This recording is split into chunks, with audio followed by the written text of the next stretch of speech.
BBC আন্তর্জাতিক সংবাদে আপনাদের সবাইকে স্বাগতম। এই মুহূর্তে আমাদের হাতে এসে পৌঁছানো ইরান, যুক্তরাষ্ট্র এবং ইসরায়েলের সকল ধরনের যুদ্ধের নতুন আপডেট আপনাদেরকে জানিয়ে দিব। শুরুতেই থাকবে সংবাদ শিরোনাম, এরপর বিস্তারিত। ট্রাম্পের নৌ অবরোধ আরও কয়েক মাস টিকে থাকতে পারে ইরান। ত্রাণের উপর নির্ভরশীল লেবাননের অর্ধেক মানুষ। কিউবায় সামরিক হস্তক্ষেপের ইচ্ছা নেই ট্রাম্পের। লুলা। দর্শক, এতক্ষণ শুনছিলেন সংবাদ শিরোনাম, এখন বিস্তারিত। শুরুতেই জানিয়ে দিব, ট্রাম্পের নৌ অবরোধের আরও কয়েক মাস টিকে থাকতে পারবে ইরান। মার্কিন কেন্দ্রীয় গোয়েন্দা সংস্থা সিআইএর একটি গোপন বিশ্লেষণী প্রতিবেদনে বলা হয়েছে, কঠোর অর্থনৈতিক সংকটে পড়ার আগে ইরান অন্তত আরও 3 থেকে 4 মাস মার্কিন নৌ অবরোধ মোকাবিলা করার সমক্ষমতা রাখে। সপ্তাহে মার্কিন নীতি নির্ধারকদের কাছে জমা দেওয়া এক প্রতিবেদনের তথ্য নিশ্চিত করেছেন সংশ্লিষ্ট 4 জন ব্যক্তি। এতে প্রেসিডেন্ট ডোনাল্ড ট্রাম্পের যুদ্ধ পরিস্থিতি নিয়ে দেওয়া আশাবাদী বক্তব্য নিয়েও নতুন প্রশ্ন তৈরি হয়েছে। গোয়েন্দা বিশ্লেষণে উঠে এসেছে, যুক্তরাষ্ট্র ও ইসরায়েলের টানা বোমাবর্ষণের পরও ইরান তাদের ব্যালিস্টিক ক্ষেপণাস্ত্র সমক্ষমতার বড় অংশ অক্ষত রাখতে পেরেছে।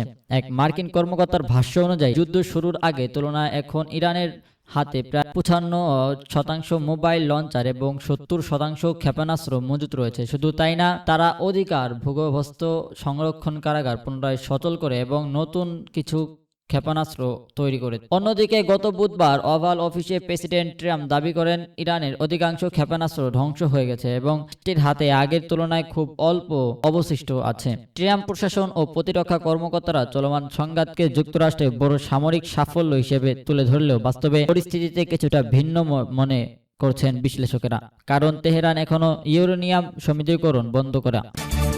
এরপর আপনাদেরকে জানিয়ে দিব, ত্রাণের উপর নির্ভরশীল লেবাননের অর্ধেক মানুষ। লেবাননে ইসরায়েলি আগ্রাসন অব্যাহত থাকায় দেশটির বর্তমান মানবিক পরিস্থিতি অত্যন্ত সংকটপূর্ণ হয়ে পড়েছে।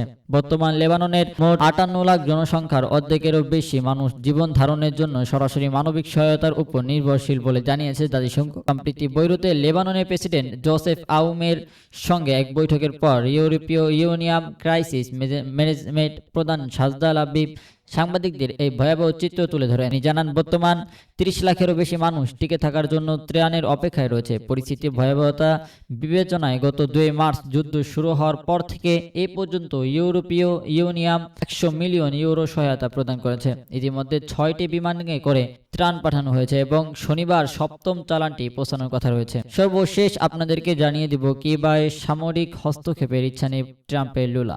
ব্রাজিলের president Luiz Inacio Lula da Silva বলেছেন, মার্কিন প্রেসিডেন্ট ডোনাল্ড ট্রাম্পের কিউবায় সামরিক হস্তক্ষেপের ইচ্ছা নেই বলে ইঙ্গিত দিয়েছেন। ওয়াশিংটনের হোয়াইট হাউসে ট্রাম্পের সঙ্গে বৈঠকের পর ব্রাজিলিয়ান দূতাবাসে সাংবাদিকদের এই কথা বলেন। লুলা জানান, ট্রাম্পের কথাবার্তায় কূটনৈতিক সমাধানের ব্যবস্থাপনার ইঙ্গিত মিলেছে। তিনি বলেন, আমি শুনেছি এবং আশা করি অনুবাদ ঠিক ছিল। তিনি বলেছেন, কিউবায় হামলা বা আগ্রাসনের কথা তিনি ভাবছেন না। আমার মনে হয় এটি একটি গুরুত্বপূর্ণ বার্তা। তিনি আরও বলেন, কিউবা সংলাপ চায়, তারা এমন একটি সমাধান চায় যাতে 1959 সাল থেকে চলা অবরোধের অবসান হয়। এই অবরোধ কিউবার পুরোপুরি স্বাধীন দেশ হতে বাধাগ্রস্ত করেছে। এটি মানব ইতিহাসের দীর্ঘতম অবরোধগুলোর একটি।